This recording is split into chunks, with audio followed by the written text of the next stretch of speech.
మీ business ఏదైనా మీ ఊర్లో promotion చేయాలంటే అది సుమన్ టీవీతోనే సాధ్యం. ఇప్పుడే సంప్రదించండి. నమస్తే, వెల్కమ్ టు సుమన్ టీవీ. ప్రస్తుతం మనం మన కడప టీడీపీ ఎమ్మెల్యే అభ్యర్థి అయినటువంటి మాధవిరెడ్డి గారితో ఉన్నాము. వారితో మనము సిద్ధం పోస్టర్ల తిరుగుబాటు గురించి, అలాగే అసలు అక్కడ ఏం జరిగింది, ఎందుకు ఈ విధంగా చేశారు అనేటువంటి విషయాలు కూడా మనం మాట్లాడి వారిని అడిగి తెలుసుకుందాం. నమస్తే మేడం. నమస్తే. మీరు మొన్న గన్నవరంలో చేసినటువంటి సిద్ధం పోస్టర్ల తిరుగుబాటు గురించి వివరణ ఇవ్వగలరా మేడం? అది అసలు ఇష్యూ చేయాల్సిన అవసరం లేదు. అది ఒక సామాజిక స్పృహతో నన్ను తెలుగుదేశము కడప క్యాండిడేట్ అనేది పక్కన తీసేస్తే ఒక సాధారణ పౌరుడికి ఉన్న హక్కు రాజ్యాంగం ప్రకారము, దాని ప్రకారం నాకు అక్కడ సిద్ధం పోస్టర్ కనపడింది. నేను దాని ఫోటో తీసి యాప్లో వేసేంత క్రమంలోనే 70-80 మంది రావడం జరిగింది. దాన్ని బట్టి నాకేం అర్థమైందంటే, ఒక రాష్ట్రంలో పోలీసు వ్యవస్థ ఎలా ఉంది అనేది ప్రజలందరూ తెలుసుకోవాల్సిన అవసరం ఉంది. అంటే ఏ మనిషి అయినా కానీ వాళ్ళకున్న హక్కులను వినియోగించుకోనికపోతే అధికార పార్టీలో ఉన్నోళ్ళు దాడి చేస్తాము అనే ఒక మనకు సిగ్నల్ ఇస్తూ ముందుకు పోతున్నారు. నేను 100కి ఫోన్ చేశాను. నన్ను దాదాపు 50-60 మంది చుట్టుముట్టడము, నా బండి కదలనీయకుండా ముందు వెనక వాళ్ళ వెహికల్స్ పార్క్ చేయడము, అందే నాకు టైర్ కింద సిమెంట్ బ్రిక్స్ పెట్టి ఆపేయడం అనేది ప్రభుత్వంలో ఉన్న వాళ్ళు ఏ విధంగా ప్రజలను భయభ్రాంతులు చేస్తున్నారు అనేది ఒకటి. రెండవది ఏంటంటే, నేను 100కి ఫోన్ చేయకంటే ముందే వాళ్ళు ఫోన్ చేసడం ద్వారా పోలీసులు రావడం ఏంటి, వెంటనే వాళ్ళతో మాట్లాడుకొని నన్ను పోలీస్ స్టేషన్కి రా అని చెప్పేసి నన్ను భయపడించాలని ప్రయత్నం చేశారు. నేను ఒకటే చెప్పాను, నువ్వు పోలీస్ స్టేషన్కి రమ్మంటే నేను ఎందుకు వస్తాను?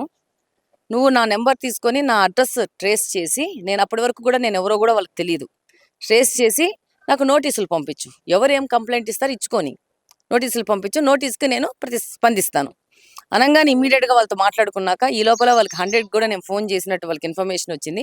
నువ్వు 100కి ఫోన్ చేసావు కదా, కాబట్టి కూడా నేను పోలీస్ స్టేషన్ తీసుకుపోతామన్నారు.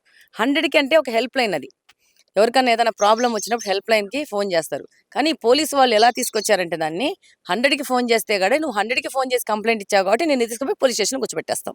అంటే ఎవరు మాట్లాడినా కూడా వ్యవస్థ మీద, వ్యవస్థలో ఉన్న తప్పుల్ని ఎవరు ఎత్తి చూపినా కూడా మీరు ఎత్తి చూపారు కాబట్టి ఈరోజు జగన్మోహన్ రెడ్డి గారి ప్రభుత్వం ఉంది కాబట్టి మేము ఎవరు ఎత్తి చూపినా కూడా వాళ్ళని పట్టుకొని పోయి పోలీస్ స్టేషన్లో వేసేసి 5-6 గంటలు ఆడ కూర్చోబెట్టి హెరాస్మెంట్ చేస్తామనే విధంగా వాళ్ళ ధోరణి ఉన్నింది.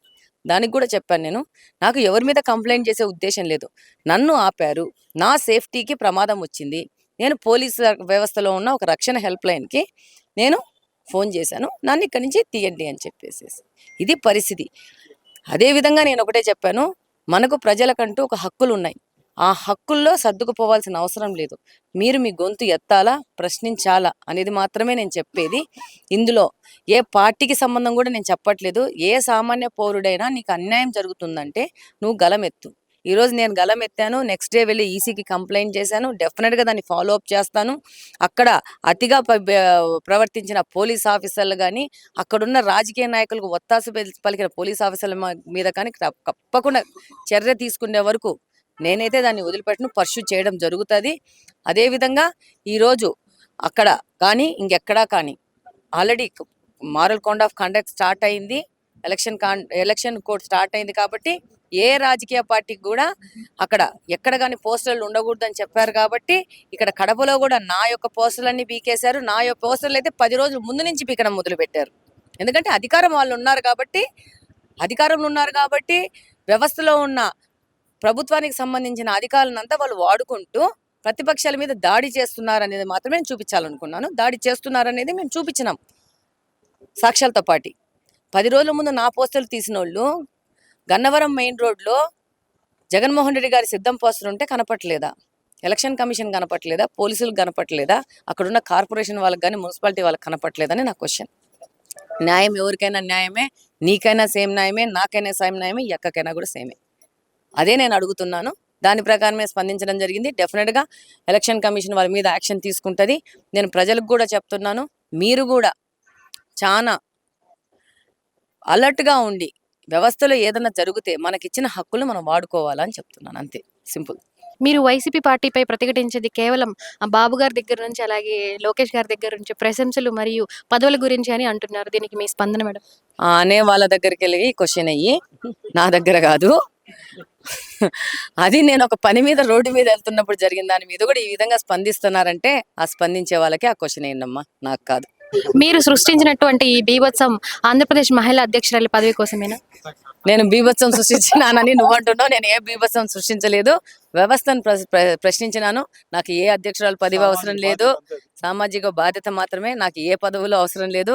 నేను కడపలో తెలుగుదేశం పార్టీని గెలిపించడానికి కష్టపడుతున్నాను, గెలిపిస్తాను అంతే. ఇక్కడ తెలుగుదేశం పార్టీని గెలిపించి చంద్రబాబు నాయుడు దగ్గరికి వెళ్ళేసి ఆయన యొక్క ఒక శిక్షణ కలిగిన కార్యకర్తలాగా నిలబడతాను అంతే. అంతకంటే నాకు ఏం అవసరం లేదు. వాళ్ళు ఇచ్చినా కూడా నేను తీసుకోను. కడప రాజకీయం గన్నవరంలో గెలిచింది మేడం. మరి అలాంటప్పుడు ఇక్కడ మన కడపలో ఇప్పుడు మీ ప్రచార రథాన్ని వాళ్ళు అన్ని పర్మిషన్లు ఉన్నప్పటికీ కూడా సీజ్ చేశారు. దీనిపై మీ స్పందన మేడం? అత్యుత్సాహం. అక్కడ అసలు ఉత్సాహమే లేదు గన్నవరంలో, ఇక్కడ అత్యుత్సాహం అయింది అంతే. అంతకంటే ఏం లేదు. ఇక్కడ డిప్యూటీ సీఎం గారి కాన్స్టిట్యున్సీ కాబట్టి ఇక్కడ అత్యుత్సాహం అయింది. అక్కడ వైసీపీ వాళ్ళకి సంబంధించిన వాళ్ళు ఉన్నారు కాబట్టి అసలు ఉత్సాహమే లేదు అంతేనండి. మరి అలాంటప్పుడు ఇక్కడ నిజం గెలవాలి అనే కార్యక్రమంలో భాగంగా భువనేశ్వరి గారు బాధిత కుటుంబాలకి లక్షల రూపాయలు విరాళాలు ఇచ్చారు. మరి ఈ విషయంలో ఈసీ ఉల్లంఘన జరగలేదంటారా? మీడియా వాళ్ళు కూడా సరైన సమాచారంతో మీరు ముందుకొచ్చి ప్రశ్నలు వేయాలా. మీరేదో స్పెక్యులేషన్ క్రియేట్ చేయడానికి ప్రశ్నలు వేస్తే అది మీరు కూడా బాధ్యత రహితంగా బిహేవ్ చేస్తున్నట్టు నేను చెప్తాను. ఆమె ఓన్లీ వాళ్ళకి ఒక లెటర్ మాత్రమే ఇస్తా ఉంది ఆ కవర్లో. ఆల్రెడీ చెక్కులు వాళ్ళ అకౌంట్లోకి పోవడం జరిగింది. కోడ్ రాకముందే వాళ్ళ బ్యాంకులలో చేరిపోవడం జరిగింది. మీరు పోలీసులు కానీ ఎవరైనా కానీ ఏంటి సమాచారం నిజమేంటి కనుక్కొని ప్రశ్నలు వేయాలి. ఒక మహిళ అయ్యండి ఎన్ని ఇబ్బందులు ఎదుర్కొంటూ ఉన్నారు. ఈ ఇబ్బందులన్నిటికీ కారణం మిమ్మల్ని విజయం వరిస్తుందని మీరు నమ్ముతున్నారా? కాదమ్మా, మన చేతుల్లో ఏముంది? కష్టపడడం, పని చేయడము, పాజిటివ్ థింక్ చేయడమే. డెఫినెట్గా ఈ రోజే కాదు, నాకు ఇప్పుడు 50 సంవత్సరాల నుంచి నాకు ఊహ తెలిసినప్పటి నుంచి నాకు ఏదైనా కానీ అన్యాయం జరిగిందంటే నేను వాయిస్ ఎత్తుతాను, దాని గురించి మాట్లాడతాను. సామాజిక స్పృహ ఉన్న మనిషిని నేను అంతే. ఇక్కడ కూడా నాకు 8 నెలల క్రితం నాకు ఇక్కడ బాధ్యతలు అప్పచెప్పడం జరిగింది.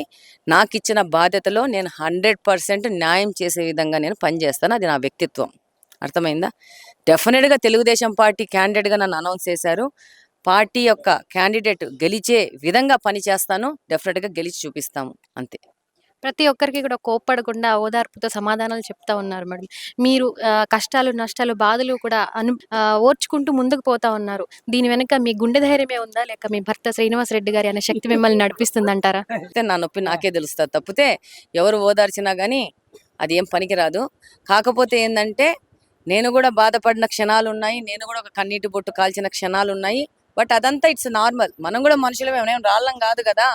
సో ఈ తర్వాత ఇంకోటి ఏదైనా జరిగితే కూడా ఒక కన్నీటి బొట్టు కాలుస్తాను. కారణం అని చెప్పడం డెఫినెట్గా కాలుస్తాను, డెఫినెట్గా బాధపడతాను. దాంతోపాటు నన్ను బాధ పెట్టినందుకు అంతకు 10 గట్టి పడేసేసి బాల్ అయితే రివర్స్ బౌన్స్ అయితే అవుతుంది, అదైతే గ్యారంటీ. ఇంకొకటి ఏంటంటే అందరూ అడుగుతున్నారు మీకు ఇంత అవసరమా అని. ఇప్పుడు నేను అవసరం అని చెప్తున్నాను, ఖచ్చితంగా చెప్తున్నాను. ఎందుకంటే నేను ఒక మంచి ఫ్యామిలీ నుంచి వచ్చినాను. ఒక పార్టీలో ఒక బాధ్యత గల పదవిలో నేను పోటీ చేస్తున్నాను. నాకు ఇచ్చారు తెలుగుదేశం పార్టీలో. అలాంటి మనిషి మీద ఇలా దాడి చేస్తున్నారంటే సామాన్య మహిళ మీద ఏ విధమైన దాడులు జరుగుతున్నాయి, అవి ఎన్ని మనకు నోటీస్కి వస్తున్నాయి, ఎన్ని రావట్లేదు. దాదాపు 100 జరిగితే 95 కూడా మనకు నోటీస్కి వస్తున్నట్లు లేవు. అది డెఫినెట్గా నేను ఈ 8 నెలల నుంచి కడపలో తిరుగుతూ దాదాపు నేను 50,000 ఇల్లులు చేరినాను. ఇప్పటికీ 50,000 ఇళ్లలో నాకు మినిమం ఒక 10,000 మంది ఆడవాళ్ళు వాళ్ళ సమస్యలు చెప్పుకున్నారు. సమస్యలు తెలుసుకోవడం ద్వారా నేను ఇంకా స్ట్రాంగ్ అవుతున్నాను, ఇంకా నెమ్మదిగా తయారవుతున్నాను, ఇంకా పేషెన్స్లో తయారవుతున్నాను. ఏదైనా కానీ మనకు కాలం నేర్పుతుంది, మన ఎక్స్పీరియన్స్ నేర్పుతుంది. అర్థమైందా? సో మనం నేర్చుకోవాల్సిందే. జీవితాంతం మన జీవితంలో బతికినంత కాలం మనం నేర్చుకుంటూనే ఉంటాము. మనకి 80 సంవత్సరాలు వచ్చినా కూడా మనకు నేర్చుకోవడానికి అవకాశం ఉంటుంది. కొత్త సంఘటనలు జరుగుతూ ఉంటుంది. డెఫినెట్గా స్ట్రాంగ్గా ముందుకెళ్తాము. ప్రతి ఒక్క మహిళకి అందుబాటులో ఉంటూ వాళ్ళ సమస్యల పరిష్కారానికి ముందుకెళ్తూ, అలాగనే మహిళలను కూడా సంఘటితం చేస్తూ మీరు కూడా స్ట్రాంగ్గా ఉండాలా, మీ సమస్యలు వస్తే మీరు కూడా పోరాడాలా అనే మనస్తత్వాన్ని వాళ్ళకి పెంపొందిస్తూ ముందుకెళ్తాం.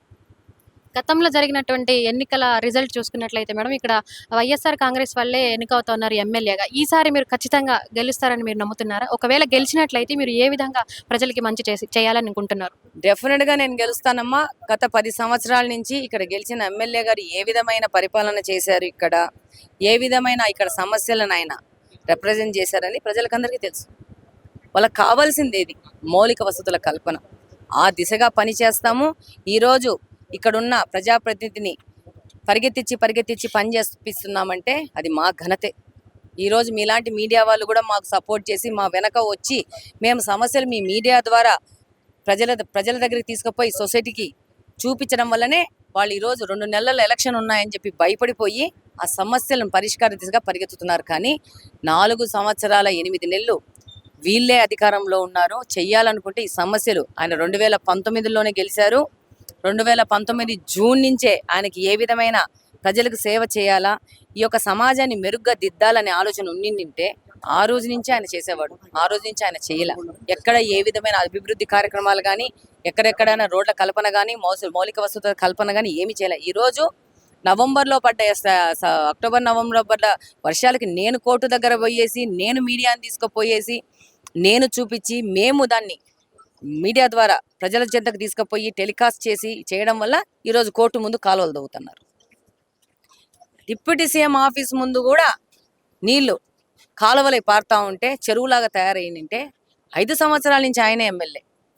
ఆయన కళ్ళకు కనపట్లేదా? ఆ బిల్డింగ్లో రోజు కనీసం ఒకసారి పోతారు, ఒకసారి అయితే వస్తారు కదా, కనపడలేదు ఆయనకి. మేము సమస్యలు చూపిస్తా ఉంటే ఈరోజు వాళ్ళకి ఎలక్షన్లో ఏమన్నా నెగిటివ్ అయిపోతుందన్న భయం కొద్ది వాళ్ళు ఆ సమస్యను పరిష్కార దిశగా పోయినారు. ఒకవేళ మేము అది చెత్తి చూపకపోతే డిప్యూటీ సీఎం ఆఫీస్ ముందు కూడా ఆ యొక్క చెరువు అలానే ఉండేది. ఈవెన్ కోర్టు ముందు కూడా ఆ యొక్క నీళ్ళు అలానే ఉండేటివి. ఈరోజు ఎక్కడెక్కడ సమస్యలు ఉన్నాయి, ఎక్కడెక్కడ కరెంటు పోల్స్ కూడా చిన్న 10 సంవత్సరాల పిల్లడు చెయ్యెత్తితే అంత భయంకరమైన పరిస్థితుల్లో, షాక్ కొట్టే పరిస్థితిలో ఉన్నాయి. అవన్నీ ఇప్పుడు మారుస్తున్నారు అని అంటే అదంతా మా ఘనత. మేము చేపిస్తాం. నేను ఒకటే చెప్తున్నాను, ఇంకొక 50 రోజులు ఉంది ఆయనకి పదవి అధికారం. 50 రోజులు కూడా ఆయనతో సందు తిప్పించి పని చేపిస్తాం. ఇది మా వాగ్దానం ప్రజలకి. ఎట్లాగో 4 సంవత్సరాల 10 నెలలు ఆయన పని చేయలేదు. ఈ 50 రోజులైతే పని చేపించే బాధ్యత తీసుకున్నాను, చేపిస్తాను. అది. Thank you madam. Thank you.